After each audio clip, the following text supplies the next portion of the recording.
Assalamualaikum warahmatullahi wabarakatuh. Telah sampai kepada saya sebuah video di mana Ustaz Azhar Idrus ditanya tentang bahaya golongan Wahabi dan beliau menjawabnya. Mendengar jawapan beliau, saya merasakan ada beberapa perkara yang perlu saya react atau ulas. Sebelum itu, ada beberapa poin yang perlu saya sampaikan sebagai mukadimah. Pertama, video Ustaz Azhar Idrus tersebut adalah video lama, yang ini kira-kira 6 tahun yang lepas. Bukan saya yang tak ada kerja pergi selongkar video-video lama, akan tetapi ada penonton saluran YouTube saya yang forward video itu kepada saya, minta saya react atau ulas. Justru meskipun video itu sudah berumur 6 tahun, memandangkan ia masih berlega-lega di media sosial, ia tetap valid untuk diulas. Kedua, memberi ulasan ke atas video tersebut mahupun mana-mana video lain yang seumpama tentang Wahabi bukanlah bererti saya seorang Wahabi. Demikian juga apabila tuan-tuan dan puan-puan memberi perhatian menonton video ini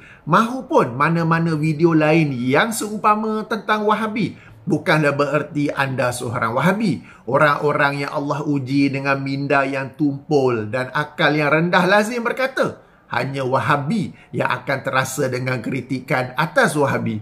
Sebaliknya, ia bertujuan menyedarkan umat bahawa apa yang lazim dituduh sebagai Wahabi, bahawa apa yang lazim ditolak sebagai Wahabi, apa yang lazim ditakut-takutkan sebagai Wahabi, memiliki dalil dan hujah di sebalik pendapat-pendapat mereka. Ini adalah penting kerana umat tidak sedar bahawa dalam rangka mereka menolak Wahabi, mereka sebenarnya menolak ayat-ayat Allah dalam Al-Quran dan hadis-hadis Rasulullah sallallahu alaihi wasallam. Umat tidak sedar bahawa dalam rangka mereka menolak Wahabi, mereka sebenarnya mengikuti agamawan yang tidak mampu berbahas dalil dengan dalil, hujah dengan hujah, lalu mereka tutup ketidakmampuan mereka itu dengan alasan itu Wahabi, jauhilah mereka itu, atau itu pendapat Wahabi, abaikan saja mereka ini ekstrim, dan pelbagai lain-lain alasannya. Saya tidak berkata dalil dan penghujahan mereka yang dituduh sebagai Wahabi adalah sentiasa betul, tetapi sekurang-kurangnya kita dapat mengetahui dalil dan hujah serta sudut pandang mereka. Kemudian setelah disemak dan dianalisa, boleh saja untuk tidak bersetuju dan membuat penolakan ilmiah, membuat kritikal ilmiah, bukan penolakan yang memandulkan akal dengan gelaran Wahabi saja. Gelaran Wahabi hanya digunakan oleh orang yang lemah ilmu dan akalnya, serta hanya diterima oleh orang yang lemah ilmu dan akalnya. Ketiga, ketika menjawab tentang bahaya Wahabi, Ustaz Azhar Idrus mengemukakan 7 contoh. Saya akan menyemak dan menganalisa setiap satu daripada 7 contoh tersebut. Ini sudah tentu akan mengambil masa yang banyak. Oleh itu saya membahagikan video react ini kepada beberapa bahagian berasingan dan ini alhamdulillah video bahagian pertama. Keempat, komen daripada anda para penonton sememangnya dialu-alukan, namun minta menjaga akhlak dan adab apabila memberi komen. Ayuh kita orang-orang sunnah menonjolkan contoh yang baik supaya dapat menjadi teladan yang baik. Ayuh kita menjadikan video ini sebagai satu perbincangan ilmiah yang dapat menambah ilmu bagi semua pihak, bukan pula sebaliknya.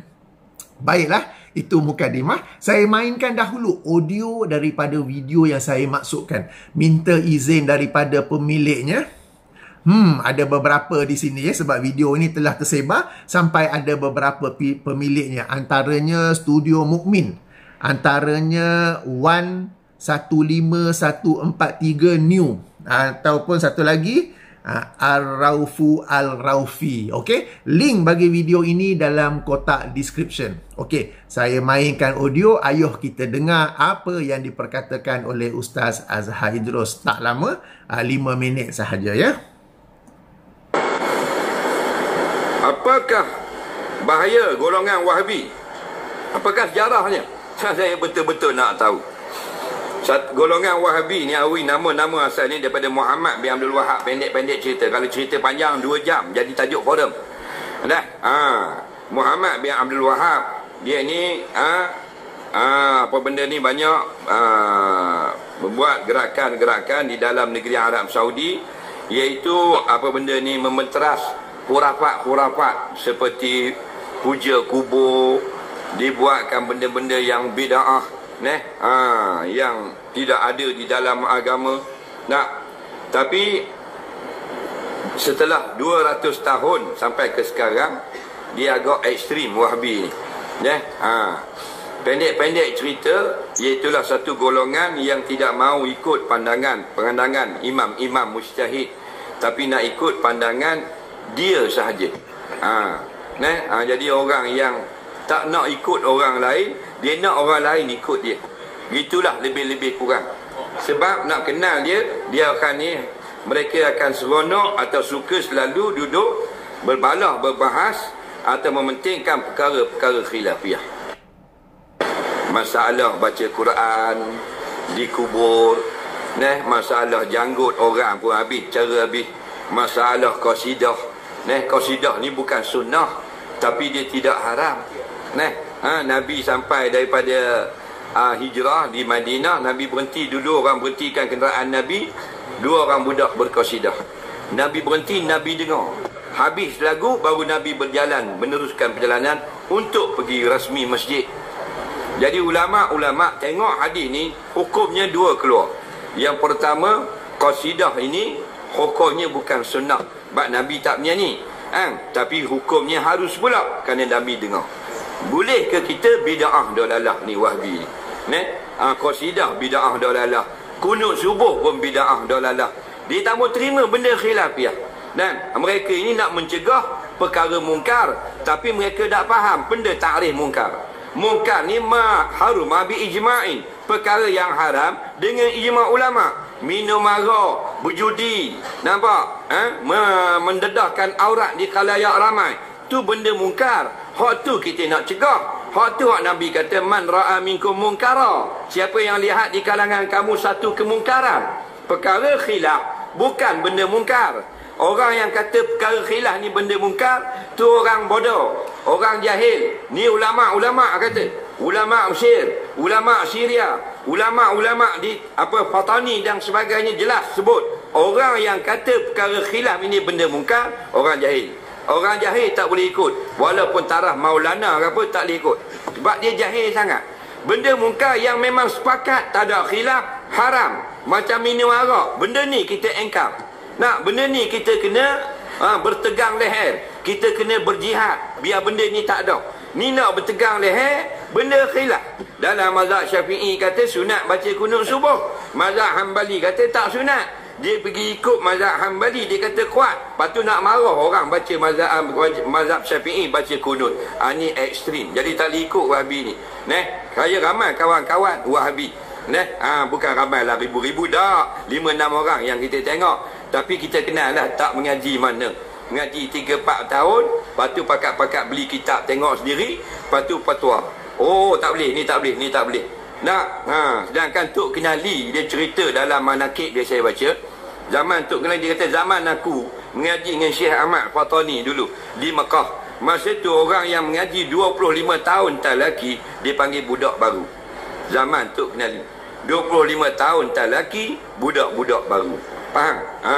Kita 4 tahun baru mendekati ilmu agama, berasa macam setara Imam Hanafi. Nampak tak? Ni berat ni. Benda yang mungkar betul-betul dia diam.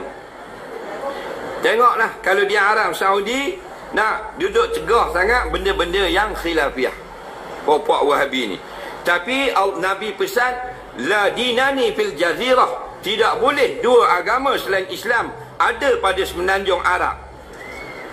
Mereka membenarkan musuh Islam nombor 1, Amerika, mendirikan 5 pengkalan besar di dalam negara Arab Saudi, keliling tanah haram, di Riyadh, di Tehran. 5 sekarang ada kem terbesar tentera Amerika laknatullah, dengan kereta kebarnya, dengan peluru berpandunya.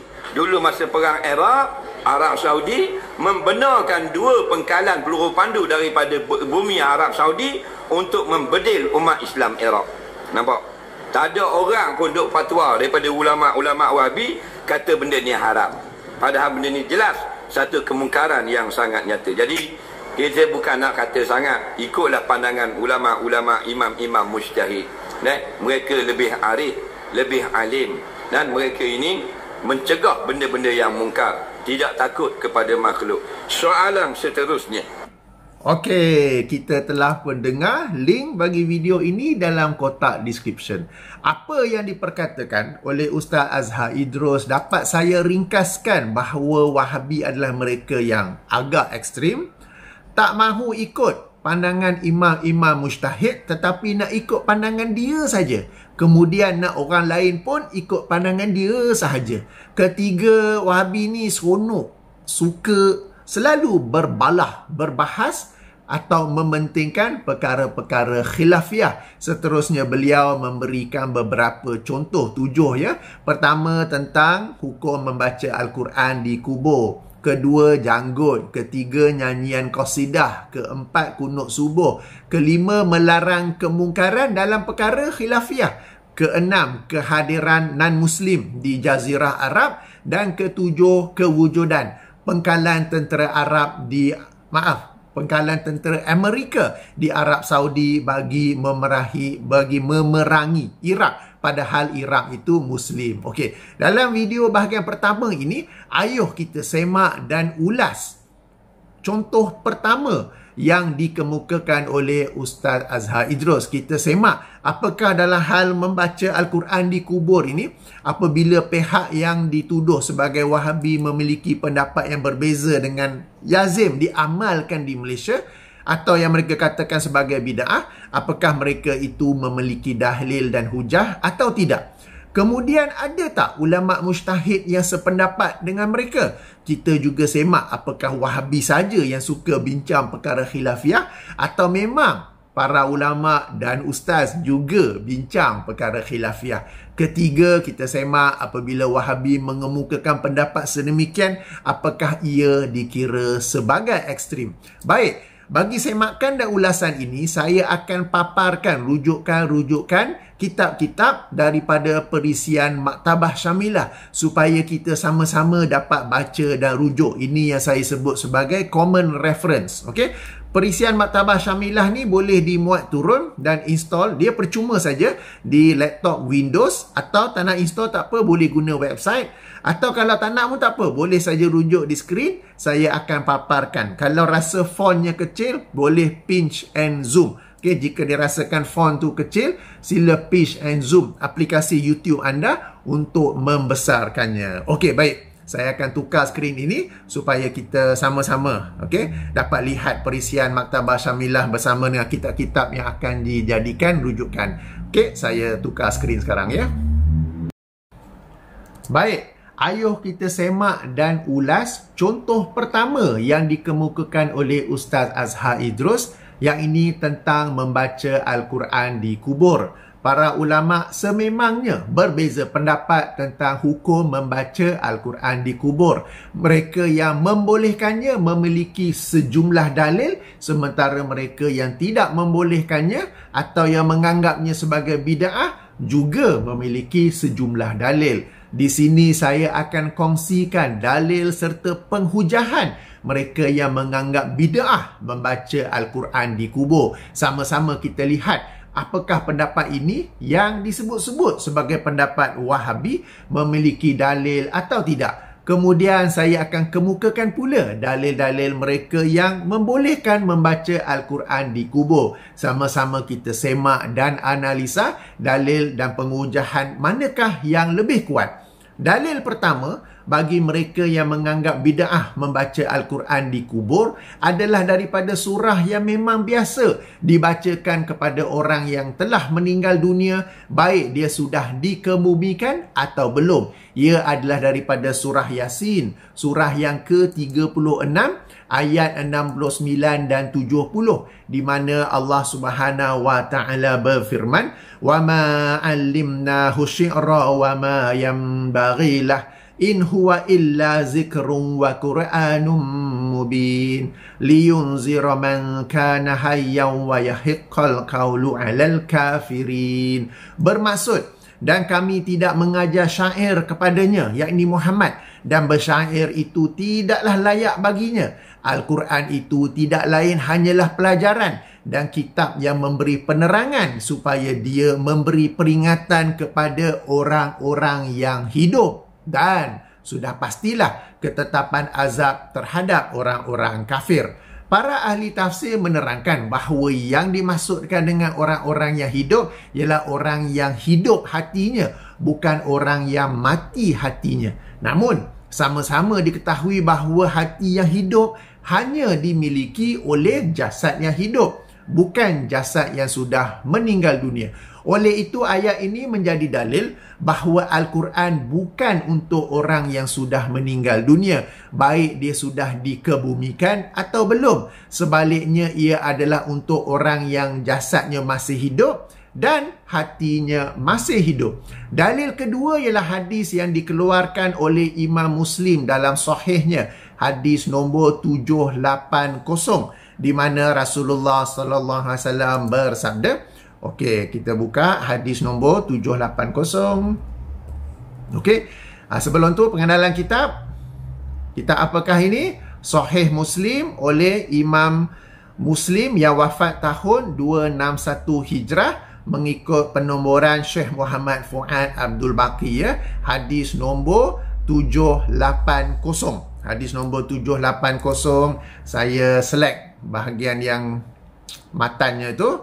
Okey, di mana Rasulullah SAW bersabda, la taj'alu buyutakum maqabir innasyaitana yanfiru minal baiti allazi tuqra'u fihi suratul Baqarah. Yang bermaksud, janganlah kalian menjadikan rumah kalian sebagai kawasan kubur. Sesungguhnya syaitan lari daripada rumah yang dibacakan di dalamnya surah Al-Baqarah. Hadis ini menunjukkan bahawa kubur, kawasan kubur bukanlah tempat membaca Al-Quran, sehingga Rasulullah SAW mengumpamakan rumah yang tidak dibacakan Al-Quran di dalamnya sebagai kawasan kubur. Ini seumpama sebuah hadis lain yang dikeluarkan oleh Imam Al-Bukhari dalam sahihnya, hadis nombor 432, di mana Rasulullah SAW bersabda.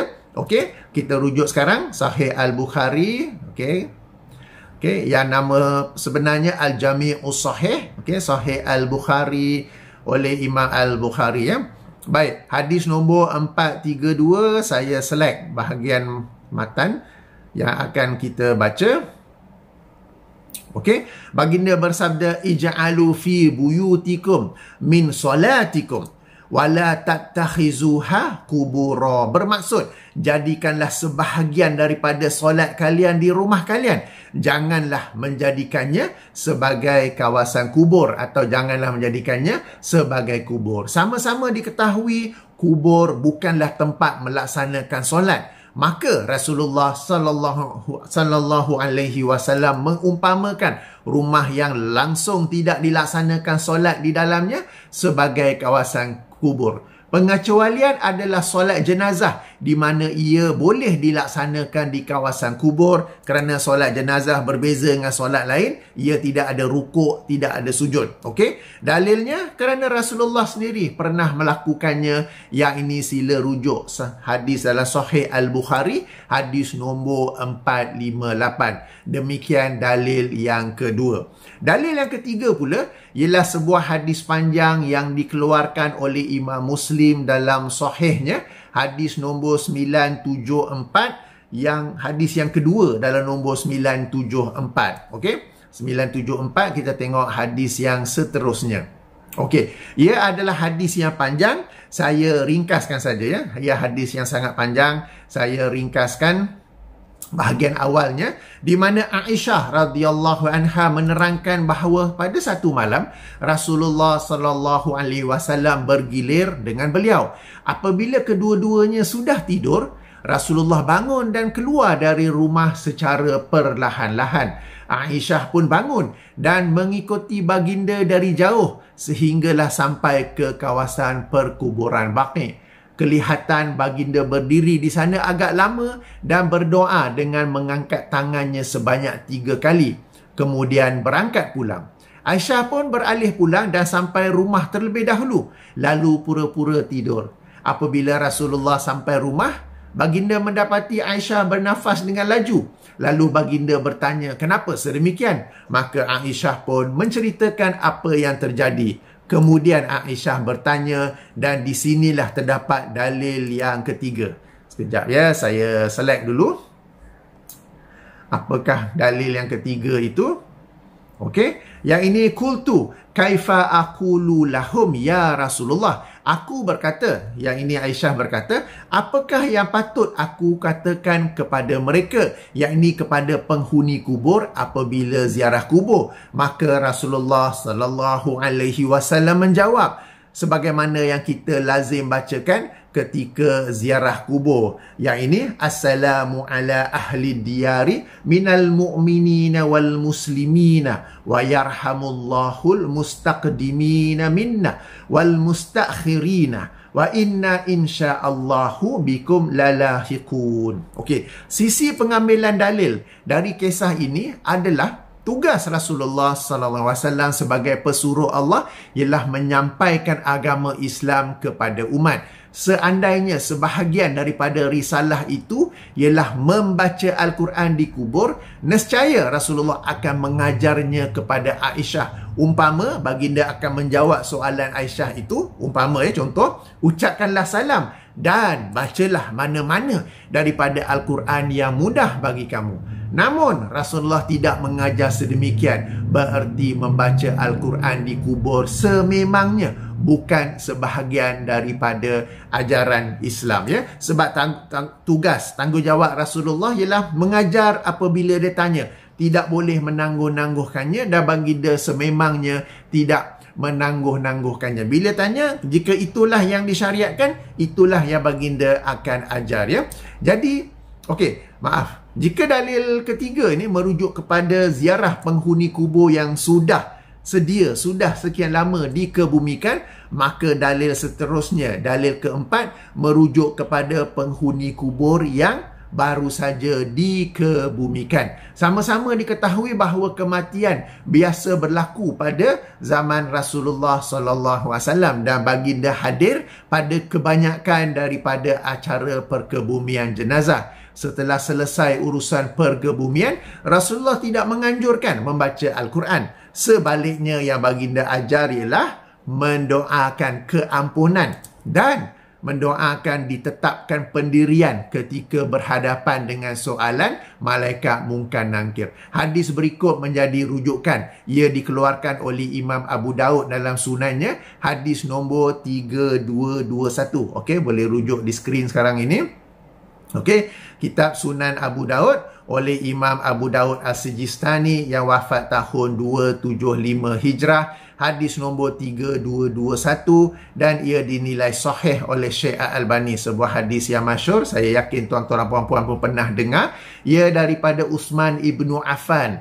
Qala kana an-nabiyyu sallallahu alaihi wasallam iza faragha min dafnil mayyiti waqafa alaihi faqala istaghfiru li akhikum wasalu lahu bitasbiti fa innahu al-ana yus'alu. Bermaksud, kebiasaan Nabi sallallahu alaihi wasallam apabila selesai urusan perkebumian, baginda berdiri sejenak lalu bersabda, mintalah ampun untuk saudara kalian.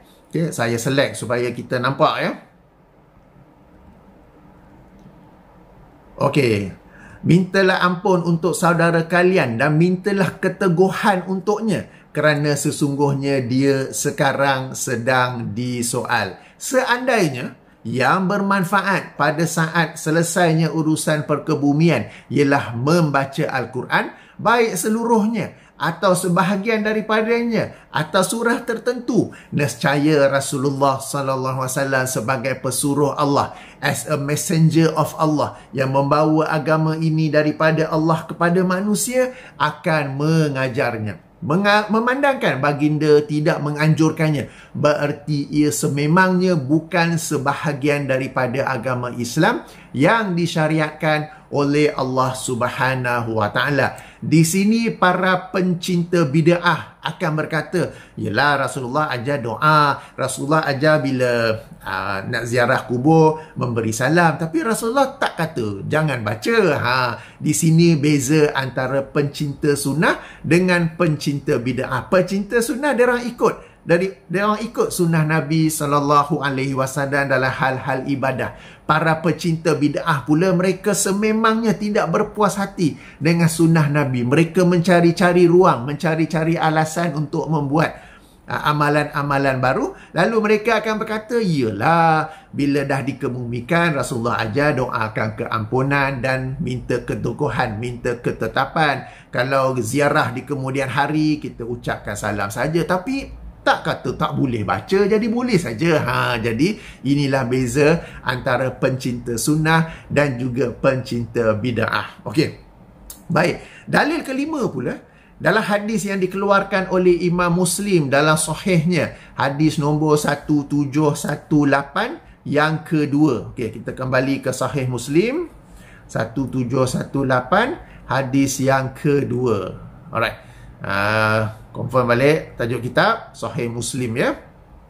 Okey, sebuah hadis yang masyhur, juga merupakan hadis kelima daripada himpunan hadis 40 Imam An-Nawawi, di mana Rasulullah sallallahu alaihi wasallam bersabda. Saya select terlebih dahulu supaya sama-sama kita dapat lihat. Man amila amalan laisa alaihi amruna fahuwa raddun.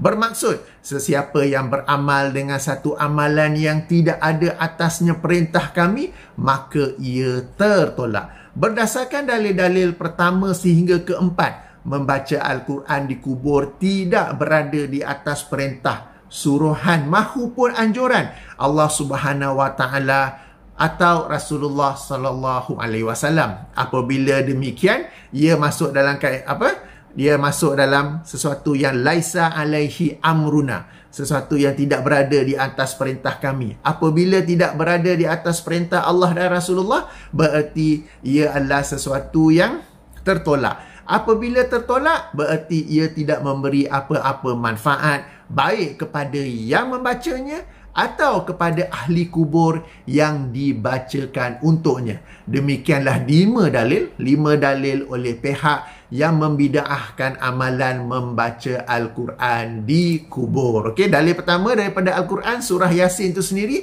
bahawa Al-Quran ini adalah untuk orang yang hatinya hidup. Dan orang yang hatinya hidup, sudah tentu jasadnya juga hidup. Dalil yang kedua ialah Al-Kubur ni sememangnya bukan tempat untuk dibacakan Al-Quran, sehingga Rasulullah SAW membuat permisalan rumah yang tidak dibacakan Al-Quran ialah umpama kawasan perkuburan, ya. Dalil yang ketiga, apabila Aisyah radhiyallahu anha bertanya kepada Rasulullah SAW, bila kita pergi ziarah kubur, apa yang patut diucapkan? Rasulullah sekadar mengajar doa memasuki kubur yang biasa kita semua baca. Rasulullah tidak pula menganjurkan selepas itu, bacalah mana-mana daripada Al-Quran yang mudah bagi kamu, mana-mana surah ke apa ke. Tidak, ya.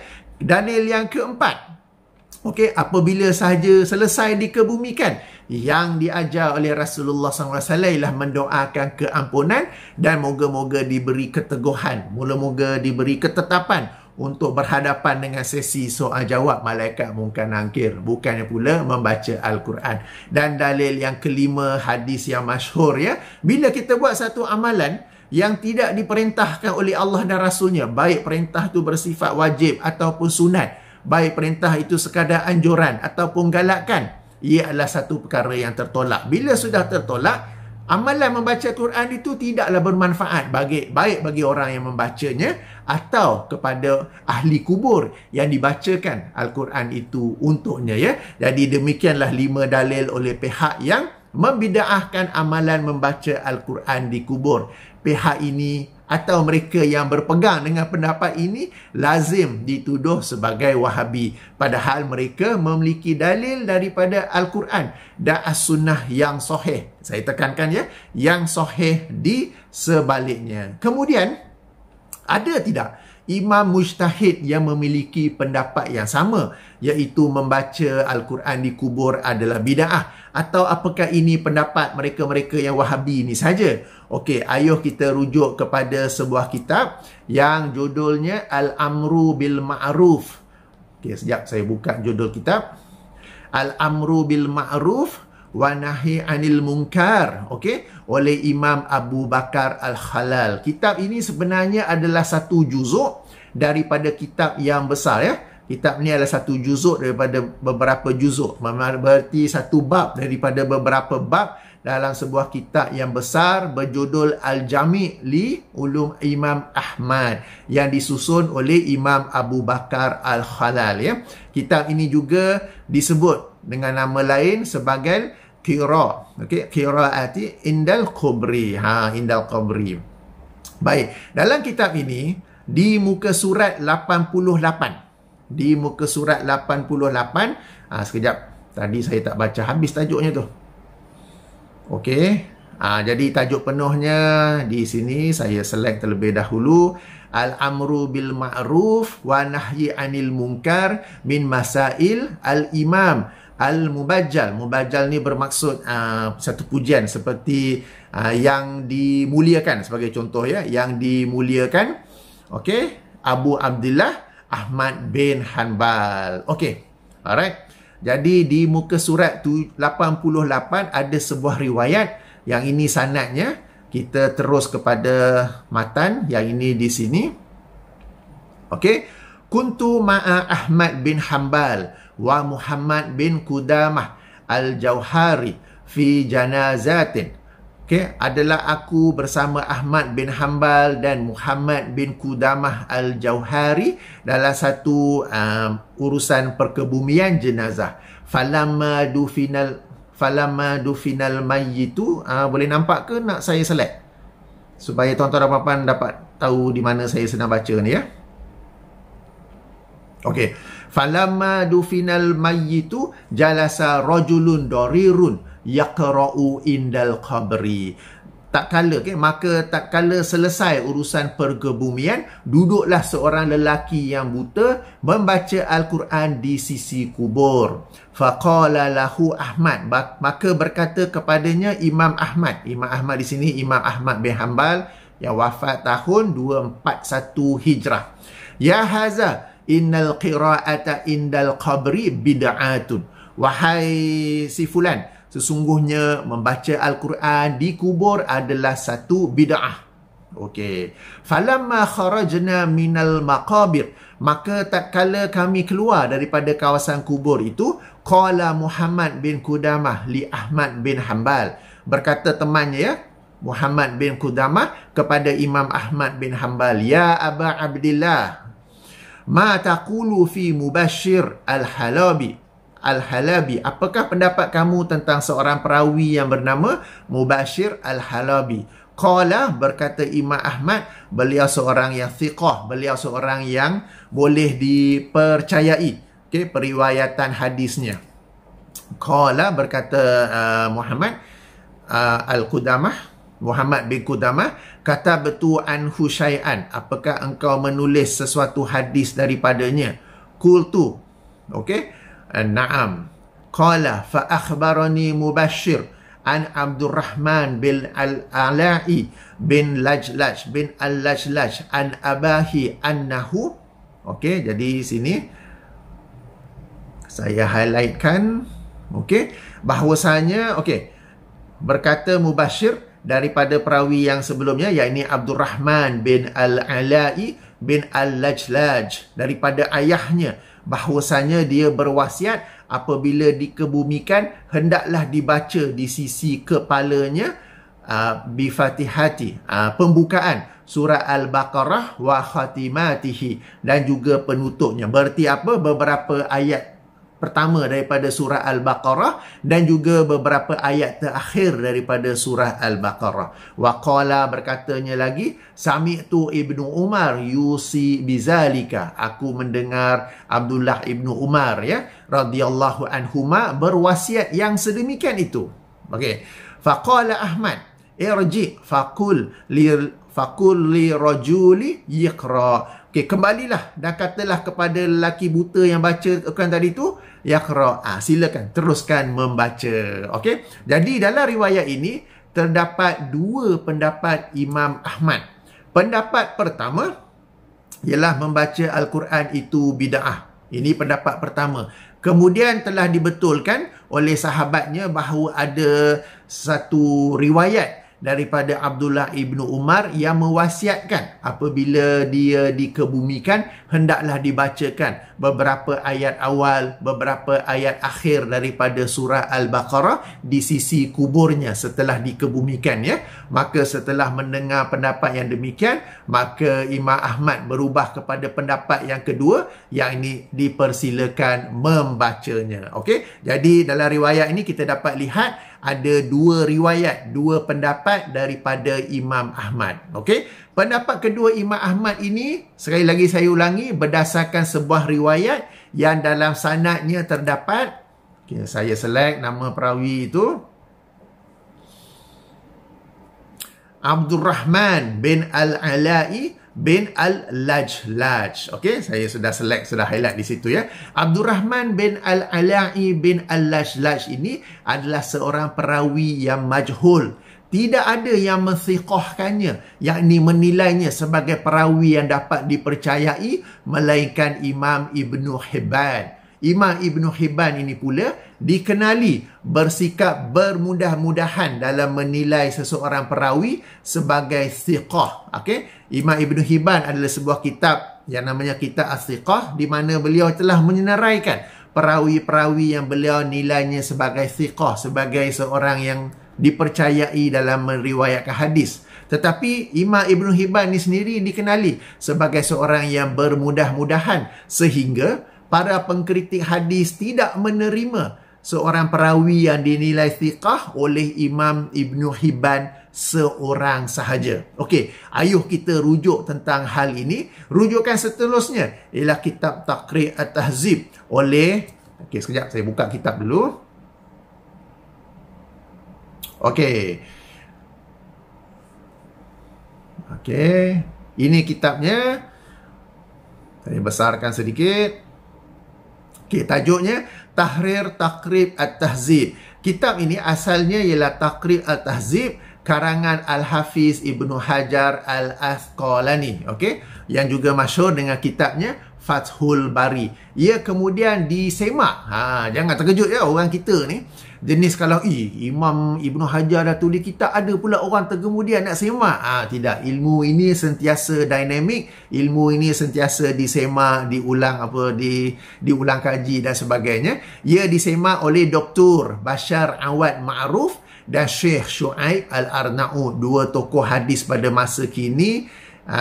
Dr. Bashar Awad, tak silap saya, masih hidup. Syekh Shu'aib Arnaud baru saja meninggal dunia. Lalu mereka menyemak dan tajuk barunya menjadi Tahrir Taqrib At-Tahzib. Okey, dalam kitab yang asal, yakni Taqrib At-Tahzib, Imam Ibnu Hajar Al-Asqalani menilai perawi yang bernama tadi tu Abdul Rahman bin Al-Ala'i bin Al-Lajlaj, yang telah saya merahkan di sini, sebagai seorang yang makbul, diterima. Akan tetapi telah berkata ataupun ketika disemak oleh Dr. Bashar Awad. Okey, siapa tadi? Dr. Bashar Awad Ma'ruf dan juga Syekh Shu'aib Arnaud. Okey, Dr. Bashar Awad Ma'ruf dan Syekh Shu'aib Arnaud, mereka berkata apa? Bahkan majhul, bahkan maksudnya yang benar majhul. Okey, berseorangan meriwayatkan daripadanya oleh Mubashir bin Ismail Al-Halabi. Tadi siapa tadi tu? Mubashir kan? Okey. Yang ni Mubashir Al-Halabi. Betul tak? Okey. Alright, kita sedang merujuk pada perkara yang sama. Berseorangan dengan yang meriwayatkan daripadanya oleh Mubashir bin Ismail Al-Halabi, dan disebut oleh Ibnu Hibban berseorangan, ataupun disebut oleh Ibnu Hibban seorang sahaja dalam kitabnya Al-Thiqat. Demikian sebagaimana yang disebut oleh Imam Az-Zahabi dalam kitabnya Al-Mizan. Okey? Boleh faham ke? Yang ni secara ringkas je. Tetapi maksudnya sebagaimana yang saya jelaskan tadi, bahawa beliau adalah perawi yang majhul. Majhul berarti tidak dikenali, tidak diketahui. Bagaimana nak diterima hadis daripada perawi yang tidak dikenali? Dan hanya seorang saja yang meriwayatkan hadis daripadanya, iaitu Mubashir bin Ismail Al-Halabi. Ada ahli hadis yang menilainya thiqah, yang ini Ibnu Hibban, tetapi Ibnu Hibban seorang saja yang menilainya thiqah. Dan seperti yang saya katakan, penilaian pensikhahan Imam Ibnu Hibban tidak diterima. Sebab itulah darjatnya, status perawi ini masih lagi majhul dan bukannya thiqah. Okey, jadi kembali kepada riwayat tadi tu, di mana ada dua pendapat daripada Imam Ahmad. Okey, jadi telah pun saya jelaskan. Okey, jadi ringkasnya, sanad riwayat pendapat kedua ini adalah dhaif. Okey, pendapat kedua, ya, di mana Imam Ahmad kata, okey, silakan baca, ia adalah riwayat yang dhaif. Kemudian matannya pula, tadi sanadnya dhaif sebab ada perawi majhul. Matannya pula bertentangan dengan hadis sahih riwayat Imam Ahmad yang telah kita rujuk tadi. Hadis mana pula tu? Okey, hadis yang ini ya. Hadis Sunan Abu Daud, di mana Rasulullah SAW bersabda ketika telah selesai majlis perkebumian, yang ini, mohonlah keampunan bagi saudara kalian dan mohonlah baginya ketetapan, kerana sesungguhnya sekarang dia disoal. Ini yang sahih. Bukannya setelah perkebumian itu dibacakan permulaan dan akhir daripada surah Al-Baqarah.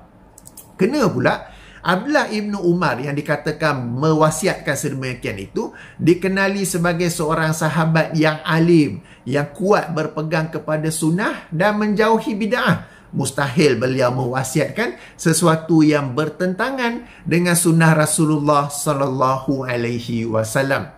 Justru pendapat kedua Imam Ahmad bin Hanbal bahawa dibolehkan membaca Al-Quran di kubur, yang ini pendapat kedua yang saya select sekarang ni, adalah tertolak kerana ia berdasarkan riwayat yang tertolak. Maka yang tetap valid ialah pandangannya yang pertama, bahawa membaca Al-Quran di kubur adalah bid'ah.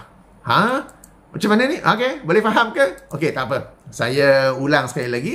Dalam riwayat ini ada dua pendapat Imam Ahmad. Riwayat ni sangat masyhur. Ramai orang kemukakannya. Tetapi mereka kemukakannya tanpa critical thinking. Copy and paste saja. Padahal bila kita semak, okey, saya cuba ulang sekali lagi. Ada dua pendapat Imam Ahmad. Pendapat pertama yang saya select sekarang ni adalah bid'ah. Pendapat kedua ialah dibolehkan membaca. Namun pendapat kedua ini adalah berdasarkan sebuah riwayat yang ini, okey, yang dhaif. Kenapa dhaif? Terdapat seorang perawi bernama Abdurrahman bin Ala'i bin Al-Lajlaj yang telah kita terangkan tadi. Beliau ialah seorang perawi yang majhul. Okey, kemudian matannya pula bertentangan dengan sebuah hadis yang lebih kuat daripadanya, hadis yang sahih ya. Maka pendapat kedua ini memandangkan ia berdasarkan kepada sebuah riwayat yang dhaif sanadnya, lagi tertolak matannya. Pendapat kedua ini juga menjadi tertolak. Maka yang tinggal valid, yang menjadi valid ialah pandangan pertama Imam Ahmad, iaitu membaca Al-Quran di kubur adalah bid'ah. Okey, di sini sedikit penjelasan lanjut. Perlu diketahui bahawa apabila seseorang imam mujtahid itu memiliki dua atau lebih pendapat, tidak semestinya pendapat yang terakhir adalah benar. Pendapatnya yang terakhir adalah benar. Kadang-kadang terjadi bahawa pendapat yang awal itulah yang benar. Pendapat manakah yang benar dinilai berdasarkan ketepatannya dengan dalil-dalil Al-Quran dan As-Sunnah. Sebagai contoh lain pula, Imam Asy-Syafi'i rahimahullah terkenal dengan dua pendapat. kaul qadim, yakni pendapat lama, dan kaul jadid, yakni pendapat baru. Meskipun kaul jadid itu adalah pendapat baru, tidak semestinya ia membatalkan pendapat yang lama. Boleh jadi sebaliknya, yakni pendapat lama itulah yang lebih tepat kerana selari dengan hadis-hadis ataupun dalil-dalil Al-Quran. Sila rujuk penjelasan lanjut ya tentang kaul qadim versus kaul jadid ni daripada penjelasan Ustaz Dr. Zulkifli Al-Bakri, link dalam kotak description. Saya tak nak explain sini, panjang sangat pula jadi video ni nanti ya. Justru dalam bab ini, dalam bab membaca Al-Quran di kubur, dapat kita perhatikan bahawa tidaklah benar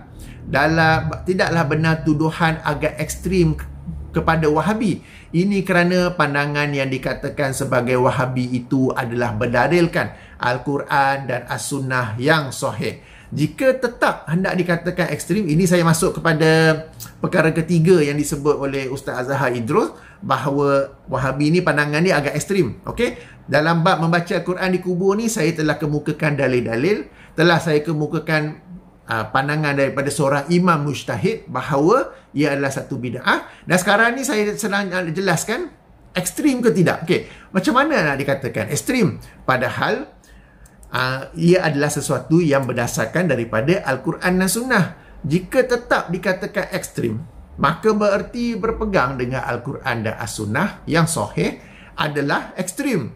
Macam mana tu? Bukankah kita sepatutnya berpegang kepada Al-Quran dan As-Sunnah?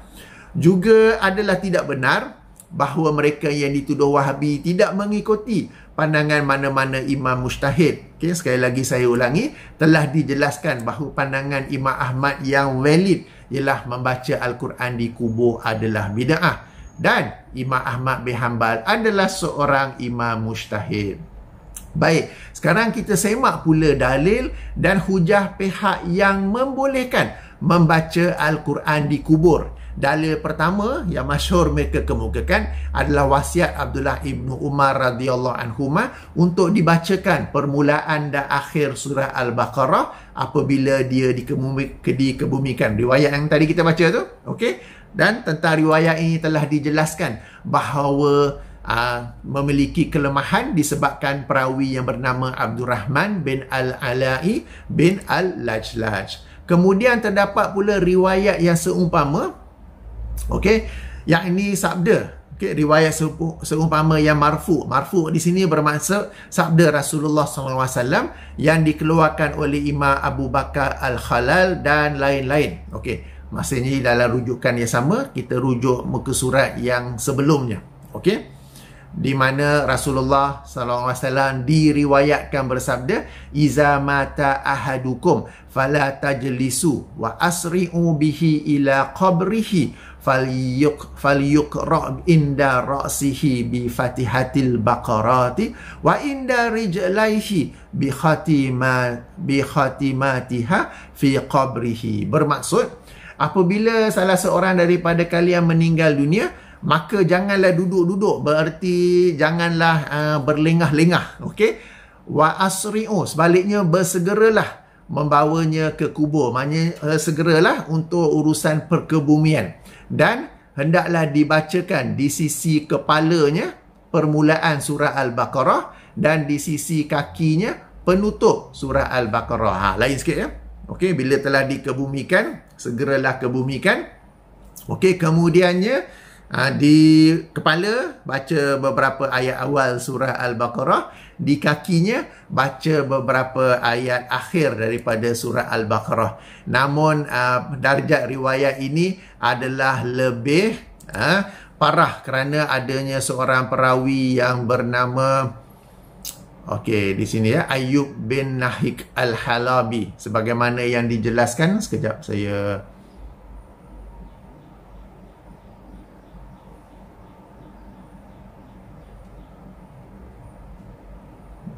kejap. Ya, yang ini dia di hujung, susah sikit saya nak ni ya. Sebentar.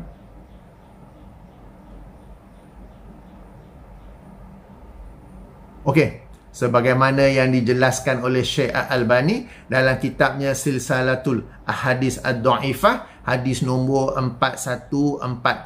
4140, apa darjatnya? dhaif jiddan. Bukan sekadar dhaif, tetapi dhaif jiddan. Sila rujuk nombor 4140. Kemudian terdapat pula riwayat lain, okey, yang dikeluarkan oleh Imam At-Tirmizi dalam sunannya, hadis nombor 2890. Okey, sebagaimana di skrin sekarang ini, kita tengok dulu tajuk kitab untuk kita pastikan sedang rujuk pada kitab yang betul. Okey, Sunan At-Tirmizi, baik, Sunan At-Tirmizi oleh Muhammad bin Isa Tirmizi yang wafat tahun 279 Hijrah, tahqiq Syekh Ahmad Muhammad Syakir, hadis nombor 2890 ya, daripada Abdullah ibnu Abbas. Beliau berkata, okey, saya select ya, kita baca dari sini. Daraba ba'du ashabin Nabi sallallahu alaihi wasallam khiba'ahu ala qabrin wa huwa la yahsibu annahu qabrun fa iza fihi insanun yaqra'u surata tabarakallazi biyadihil mulku hatta khatamaha fa atan nabiyyu sallallahu alaihi wasallam faqala ya Rasulullah inni darabtu khiba'i ala qabrin wa ana la ahsibu annahu qabrun fa iza fihi insanun yaqra'u surata tabaraka al-mulk. Okey, surah al-mulk hatta khatamaha. Faqala Rasulullah sallallahu alaihi wasallam hiya al-mani'atu hiya al-munjiyatu tunjihi min azabil qabri. Okey, bermaksud daripada Abdullah ibnu Abbas radhiyallahu anhuma. Okey, sebahagian sahabat Nabi SAW mereka membuat kemah. Okey, membuat kemah di satu kawasan kubur yang mereka tak tahu itu adalah kubur. Okey, maka tak kala di situ terdapat seorang insan yang membaca surah Tabarakallazi biyadihil mulku, yakni surah Al-Mulk sehinggalah akhir. Maka mereka, para sahabat itu mendatangi Nabi SAW lalu berkata, wahai Rasulullah, sesungguhnya kami membina kemah di satu kawasan kubur yang kami tak tahu itu adalah kawasan kubur. Lalu didapati di sana seorang insan yang membacakan surah Tabarakal Mulk, okey, sehingga akhir. Maka bersabdalah Rasulullah SAW, ia adalah penegah, ia adalah penyelamat, menyelamatkan pembacanya daripada azab kubur. Okey, baik. Jadi berdasarkan hadis ini, apabila diterangkan kepada Rasulullah SAW, di kawasan kubur itu ada orang yang baca Al-Quran, ada orang yang membaca surah Al-Mulk sehingga akhir, Rasulullah tidak pula kata, jangan baca. Tidak pula kata itu bukanlah satu amalan yang betul. Sebaliknya Rasulullah bersetuju, malah berkata ia adalah penegah dan juga penyelamat, menyelamatkan daripada azab kubur. Jadi riwayat ini seolah-olah menunjuk persetujuan Rasulullah. Disebut sebagai sunnah takririyah tentang membaca Al-Quran di kubur. Baik, sebelum itu, ataupun yang lebih penting, apakah darjat bagi riwayat ini? Okey, berkata Imam At-Tirmizi, haza hadisul gharibun. Haza hadis gharib. Gharib ni kalau di sisi Imam At-Tirmizi maksudnya dhaif. Bagaimana pula penilaian Syekh Al-Albani? Dhaif juga. Kecuali yang sahih daripadanya adalah sabda baginda bahawa ia adalah penegah. Kerana dalam riwayat yang lain dengan darjat yang lebih kuat daripada Abdullah ibnu Mas'ud bahawa surah Al-Mulk itu apabila dibaca pada malam hari memang ia menjadi penegah daripada azab kubur. Okey. Jadi satu lagi riwayat yang masyhur tentang dalil membaca Al-Quran di kubur, tetapi ia adalah hadis yang dhaif, didaifkan sendiri oleh Imam At-Tirmizi.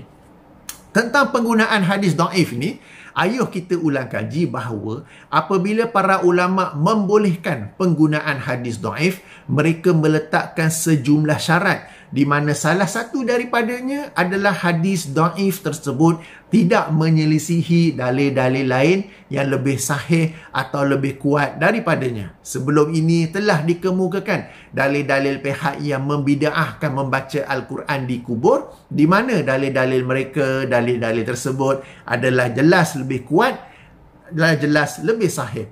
Dalil yang paling kuat, okey, kita telah semak 2-3 riwayat tadi oleh pihak yang pro kepada membolehkan membaca Al-Quran di kubur, okey. Telah terbukti bahawa ia adalah ada hadis yang dhaif, riwayat-riwayat yang dhaif, dan kemudian menyelisihi pula apa yang lebih sahih, ya. Tetapi di sisi pihak yang membolehkan membaca Al-Quran di kubur, dalil mereka yang paling kuat lagi masyhur ialah bukannya Al-Quran, bukannya hadis sahih, tetapi dalil mereka ialah qiyas. Qiyas memang dalil, sebab dalam hukum Islam dalil-dalil itu ialah Al-Quran, As-Sunnah, Ijma', qiyas, kaul sahabat dan macam-macam lagi, ya. Okey, macam mana ni qiyas tu? Yakni mereka mengkiaskan membaca Al-Quran di kubur kepada sebuah hadis sahih yang dikeluarkan oleh Imam Al-Bukhari dan Muslim, muttafaqun alaihi, di mana Rasulullah SAW ketika melalui 2 kubur yang penghuninya sedang diazab, maka baginda mengambil 2 pelepah kurma dan mencacakkannya, menanamnya di atas setiap kubur tersebut. Dikatakan, saya ulangi, dikatakan sebab ia bukan sabda Nabi, tetapi pendapat ulama bahawa perbuatan Nabi menanam 2 pelepah kurma itu, 2 pelepah kurma itu adalah kerana pelepah kurma itu berzikir. Yang mana dengan zikir itu dapat meringankan azab kedua-dua penghuni kubur tersebut. Jika zikir pelepah kurma dapat meringankan azab kubur, maka sudah tentu membaca Al-Quran akan lebih dapat meringankan azab kubur, kerana Al-Quran adalah sebaik-baik zikir. Dalam ilmu usul fiqh, ini disebut sebagai qiyas al-aula. Okey, siapakah yang mengemukakan pendapat ini? Ayuh kita rujuk. Okey, ayuh kita rujuk. Okey.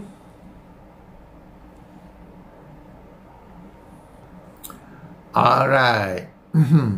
Okey.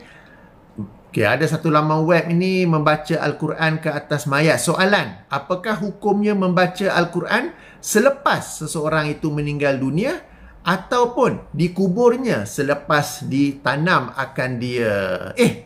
Ini ni kita sedang bincang tentang beliau, yang ini Ustaz Azhar Idrus. Okey, page rasmi Ustaz Azhar Idrus. Okey, ini adalah laman web rasmi Ustaz Azhar Idrus, laman web rasmi Facebook Ustaz Azhar Idrus. Macam mana ni?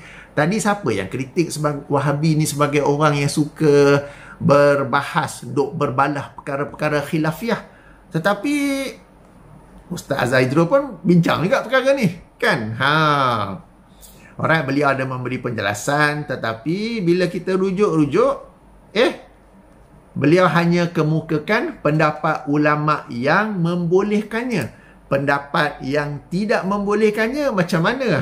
Sebelum ini, Ustaz Azhar Idrus berkata Wahabi ni nak orang lain ikut pandangan dia saja. Padahal inilah sebenarnya contoh nak orang lain ikut pandangan dia sahaja. Kerana dengan mengemukakan satu pendapat sahaja, pembaca akan sangka memang ada satu pendapat sahaja, dan isu ini adalah bukan isu khilaf, ya, sebab kan ini pendapat yang pro kepada membaca Al-Quran di kubur.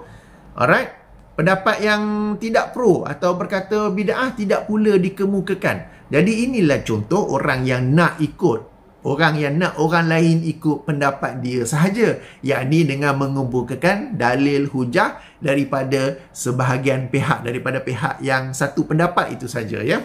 Okey, tak apa. Kita baca, ya, apa yang dikemukakan, jawapan yang diberikan oleh Ustaz Azhar Idrus. Membaca Quran ke atas mayat yang baru meninggal dunia atau yang sudah dikuburkan adalah harus hukumnya, bukannya bid'ah, ya, bukan pula wajib. Berkata Imam Al-Qurtubi yang beliau telah terjemahkan, artinya sesungguhnya telah berdalil oleh sebahagian ulama-ulama kami atas harusnya membaca Al-Quran atas kubur dengan dalil hadis pelepah kurma yang masih basah. Ini hadis yang saya sebut tadi tu, ya, riwayat Imam Bukhari dan Muslim, yang telah mematahkan akan dia menjadi 2 oleh Nabi SAW. Pelepah kurma patah 2 dan ditanam ke atas kedua-dua kubur tersebut. Mereka berkata, dan diambil faedah dari kejadian ini, menanam pokok-pokok dan membaca Al-Quran atas kubur. Dan apabila diringankan dari segala mayat dengan sebab pokok-pokok, maka diringankan azab dari segala mayat dengan sebab pokok-pokok, maka betapa pula dengan bacaan seseorang yang mukmin akan Al-Quran. Katanya lagi, dan dari sinilah ulama membilang sunat ziarah kubur kerana sesungguhnya bacaan Quran adalah pemberian kepada mayat dari orang yang menziarahinya. Okey, demikian kata Imam Al-Qurtubi dalam kitabnya At-Tazkirah. Okey, padahal kalau kita rujuk dalam hadis-hadis yang sahih Muslim, dalam Mustadrak Imam Al-Hakim, sunat ziarah kubur tujuannya apa? Supaya ia mengingatkan kita tentang kematian, ingatkan kita tentang hari akhirat. Bukan untuk orang yang kita ziarah tu, tetapi manfaatnya untuk kita, ya. Okey, tak apa.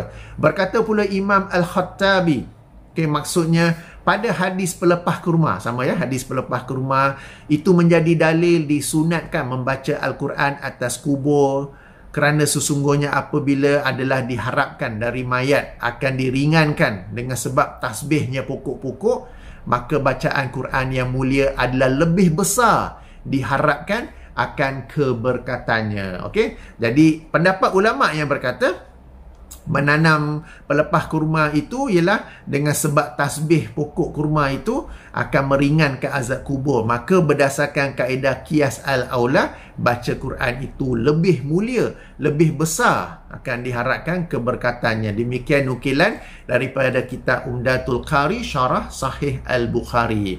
Berkata pula Imam An-Nawawi, dan ulama telah menyunatkan membaca Al-Quran di sisi kubur kerana hadis tersebut, hadis dua pelepah kurma itu, ya. Dan kerana bahawasanya apabila diharapkan keringanan dengan sebab tasbih pelepah kurma, maka bacaan Quran adalah lebih utama, okey, daripada syarah Sahih Muslim.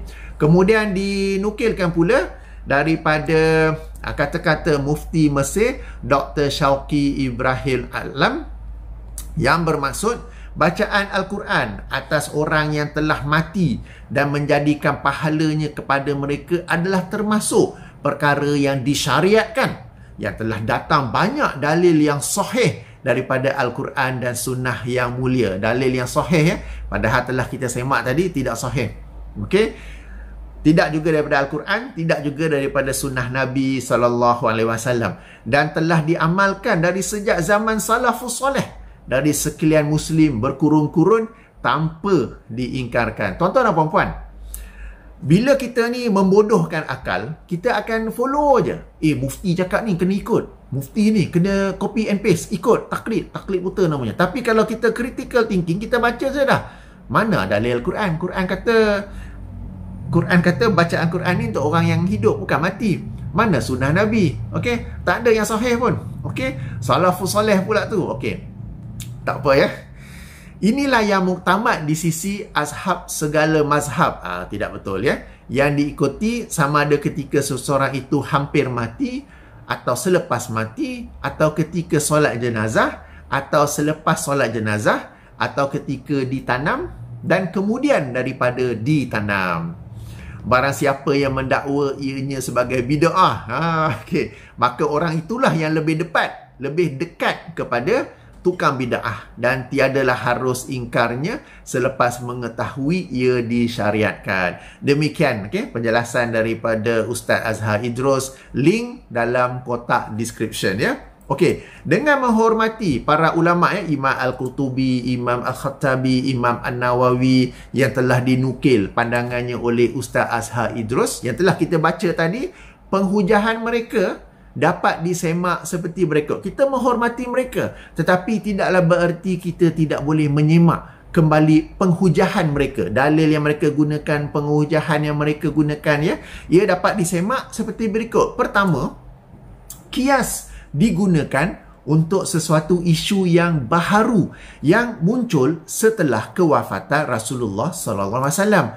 Kematian dan ziarah kubur adalah sesuatu yang sedia berlaku pada zaman Rasulullah, Namun Allah dan Rasulnya tidak mensyariatkan membaca Al-Quran ketika dikubur. Oleh itu, tidak boleh dan tak perlu pun nak menjatuhkan hukum dengan menggunakan kias terhadap apa yang Allah dan Rasulnya tidak hukumkan. Di sini saya bukan berkata kita menolak kias, tetapi hendaklah pakai kias di tempat yang betul. Kedua, bila nak pakai kias, yang penting ialah ilat ataupun sebab di sebalik sesuatu hukum, ya. Dan dikatakan sebab ataupun ilat Rasulullah SAW menanam dua pelepah kurma di dua kubur itu adalah kononnya pelepah kurma itu berzikir, dan zikir pelepah kurma itu akan meringankan azab penghuni kubur tersebut, ya. Okey. Padahal ilat atau sebab Rasulullah SAW menanam pohon kurma bukanlah kerana berzikirnya pohon tersebut, tetapi kerana syafaat baginda. Ini baginda jelaskan sendiri dalam sebuah hadis lain. Saya Alhamdulillah memiliki sebuah video khas yang membahas secara mendalam tentang penanaman dua pohon kurma tersebut. Sila rujuk link dalam kotak description. Sekejap, ya. Ini video Ustaz Azhar Idrus tadi. Ini video saya, judulnya Hukum Mencabut Rumput dan Hadis Menanam Pelepah Kurma di Atas Kubur, ya. Okay. Link dalam kotak description.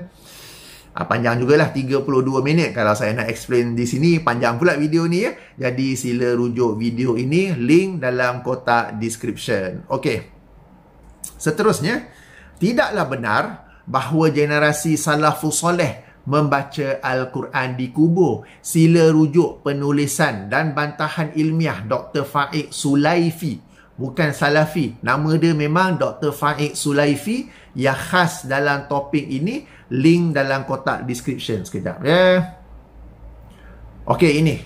Okey. Beliau ni, Dr. Faiq Sulaifi, dia doktor dalam bidang perubatan. Dan memang beliau sedang praktis. He is a practice medical doctor lah, dan beliau ada tulisan yang bagus tentang membaca Al-Quran di kubur.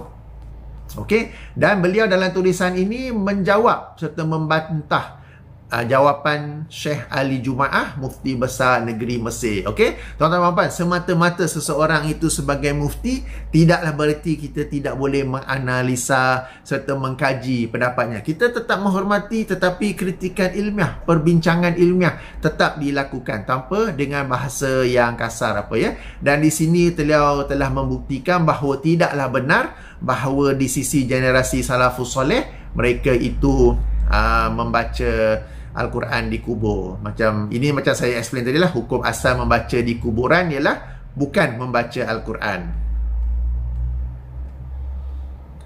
Okey, dan juga bukan amalan salaf, dan beliau telah mengemukakan sekian-sekian ni. Dan seterusnya beliau juga, ini iklan semua ni, tak apalah. Alright. Tutup iklan sekejap. Tutup. Okey.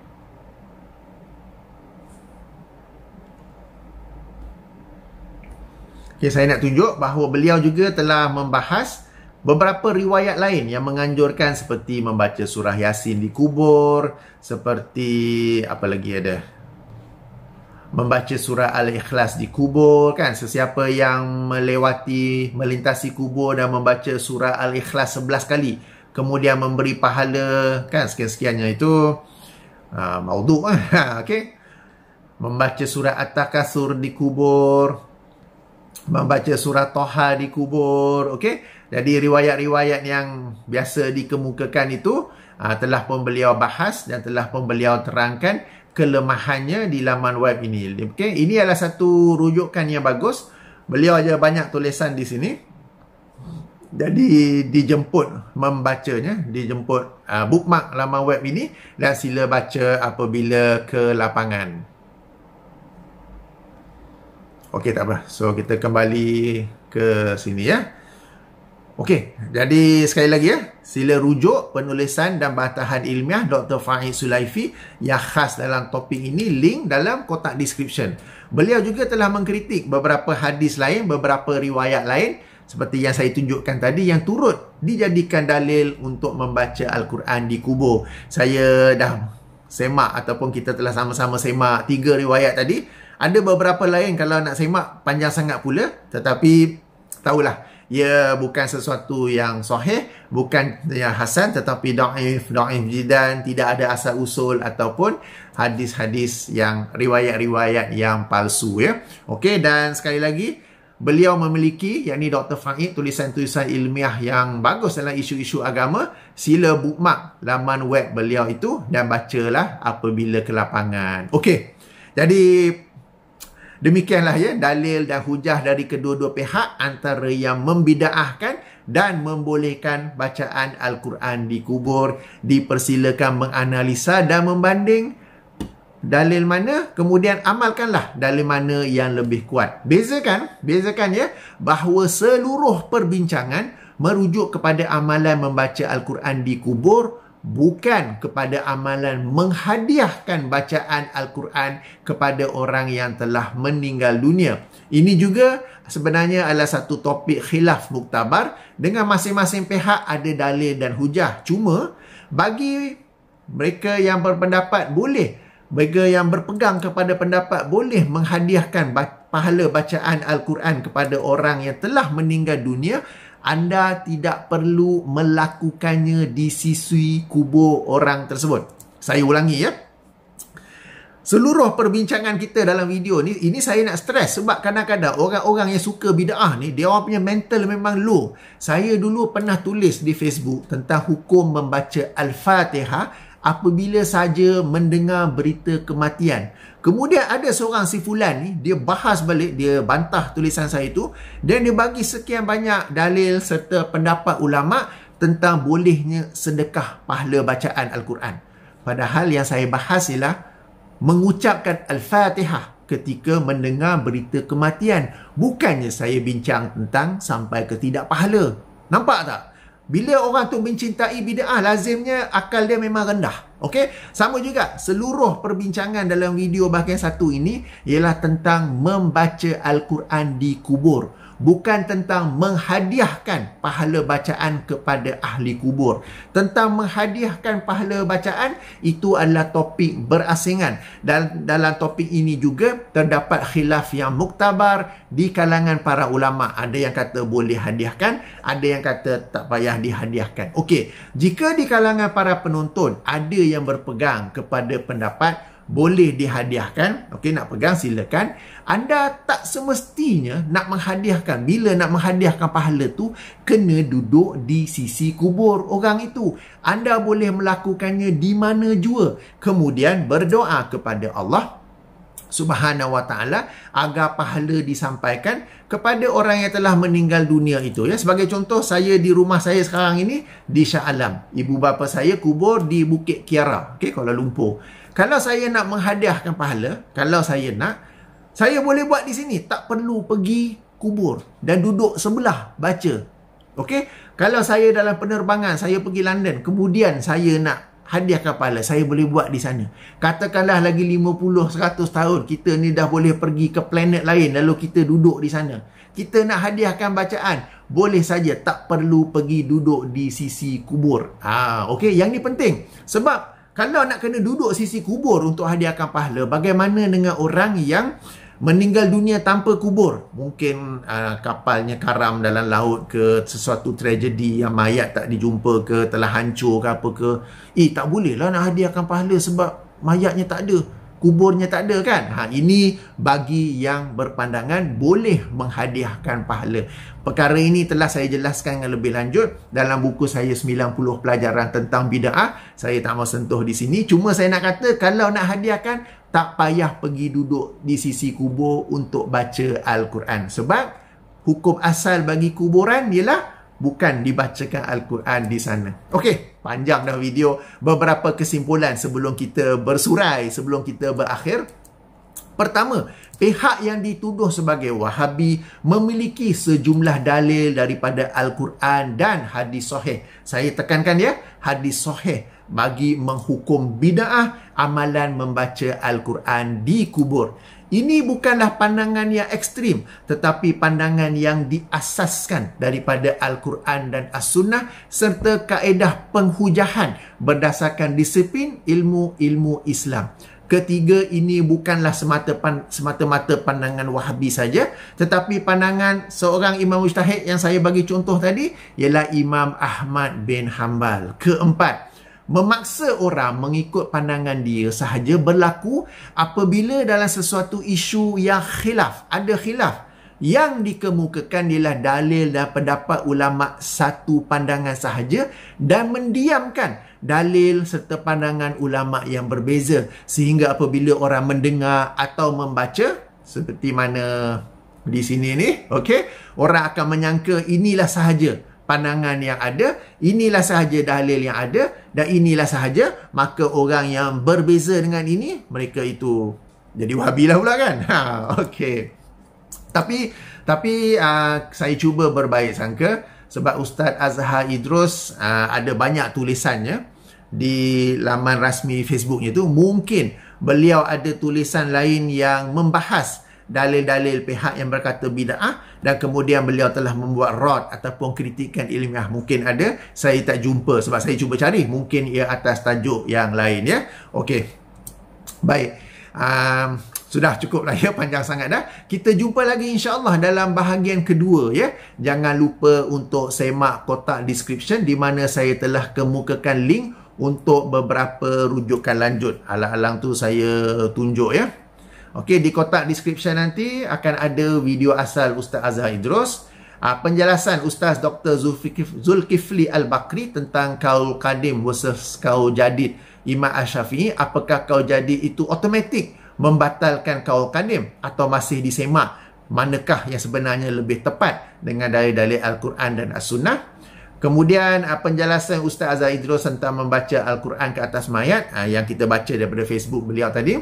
Kemudian video saya yang membahas hadis 2 pelepah kurma yang ditanam. Okey, ia bukanlah kerana pelepah kurma itu berzikir, tetapi kerana syafaat Rasulullah sallallahu alaihi wasallam yang baginda sendiri jelaskan, bukan ulama, baginda sendiri jelaskan dalam hadis sahih Muslim yang berbeza. Dan kemudiannya laman web bantahan Dr. Faiq As-Sulaifi bahawa salafus soleh membaca Al-Quran di kubur tidak benar ya. Semata-mata seseorang itu adalah mufti, tidak bererti kita pun terus terima apa yang dikatakan. Kita tetap menyemak betul ataupun tidak. Okey, baik, kita jumpa lagi insya-Allah dalam siri kedua. Subhanakallahumma wa bihamdika asyhadu an la ilaha illa anta astaghfiruka wa atubu ilaika. Assalamualaikum warahmatullahi wabarakatuh.